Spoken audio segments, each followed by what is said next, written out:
தைரியம் பெறுவதற்காக. நெருக்கத்திலிருந்து கர்த்தரை நோக்கி கூப்பிட்டேன். கர்த்தர் என்னை கேட்டருளி விசாலத்திலே வைத்தார். சங்கீதம் 118:5. ஜெபம் உங்களுடைய நெருக்கங்களையும் போராட்டங்களையும் நீக்குகிறது. விசாலமான இடத்தில் உன்னத ஸ்தானத்தில் அமரும்படி செய்கிறது. ஜெபிக்கிறவர்கள் மேன்மேலும் உயர்த்தப்படுவார்கள். நீதிமான்களோ சிங்கத்தைப் போல தைரியமாய் இருக்கிறார்கள். நீதிமொழிகள் 28:1 என்று வேதம் சொல்லுகிறது. நம் ஆண்டவர் கோழை அல்ல, தைரியத்தின் ஆண்டவர். அவர் ஜெபிக்கிற தம்முடைய பிள்ளைகளை தைரியப்படுத்தி திடப்படுத்துகிறார். யோசுவாவை மோசேயின் மூலமாய் திடப்படுத்தினார்.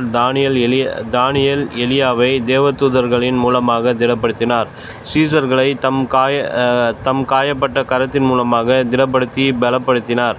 சாத்தான் விசுவாசிகளை பாவம் செய்ய தூண்டுகிறான். பாவம் ஆவிக்குரிய தைரியத்தை இழக்கச் செய்கிறது. ஆனால் பரிசுத்த ஆவியானவரோ விசுவாசிகளை ஜெபம் செய்ய ஏவி எழுப்புகிறார். ஜெபம் மகா தைரியத்தையும் உன்னத பலத்தையும் கர்த்தருக்காக வைராக்கியத்தையும் கொண்டு வரும். வெற்றி மேல் வெற்றி பெறும்படி செய்யும். பவுல் தேவனை ஸ்தோத்திரித்து தைரியமடைந்தார். அப்போஸ்தலர் 28:15 என்று வேதம் சொல்லுகிறது. ஜெபித்து ஸ்தோத்திரித்து தைரியமடைந்த பவுல் மிகுந்த தைரியத்துடனே தடையில்லாமல் தேவராஜ்யத்தை குறித்து பிரசங்கித்து கர்த்தராகிய இயேசு கிறிஸ்துவின் சுவிசேஷங்களை உபவேசித்து கொண்டிருந்தார். எருசலேமில் மேல் வீட்டறையில் 10 நாளளவும் உபவாசித்து ஜெபித்து வந்த பேதுருவும் சீசர்களும் கர்த்தருக்காக வைராக்கியம் கொண்டார்கள். யூதருக்கும் பரிசேயருக்கும் பயப்படவில்லை. தைரியமாய் நின்று கிறிஸ்துவை பிரசங்கித்தார்கள்.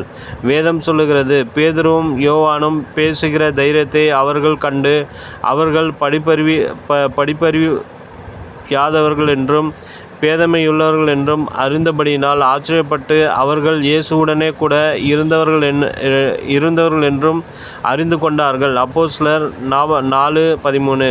நீங்கள் ஊக்கமாக ஜெபிப்பீர்களா? அப்பொழுது நீங்கள் மனுஷருக்கு பயப்படுவதில்லை. காவல் நிலையம் என்றும் நீதிமன்றம் என்றும் அலைந்து கைகட்டி நிற்பதில்லை. உங்கள் மனசாட்சியும் தெளிவாய் இருக்கும். உங்கள் வார்த்தைகளை கர்த்தர் கனம் பண்ணுவார். ஒருவனும் எதிர்த்து நிற்க கூடாத வாக்கினாலும் வல்லமையினாலும் கர்த்தர் உங்களை நிரப்புவார். பொதுவான ஜெபத்திலே எங்களை சோதனைக்குட்பட பண்ணாமல் தீமை நின்று எங்களை இரட்சித்து கொள்ளும். ராஜ்யமும் வல்லமையும் மகிமையும் என்றென்றைக்கும் உம்முடையவைகளே. ஆமேன். மத்தேயு 6:13 என்று ஜெபிக்கும்படி ஆண்டவர் போதித்தார்.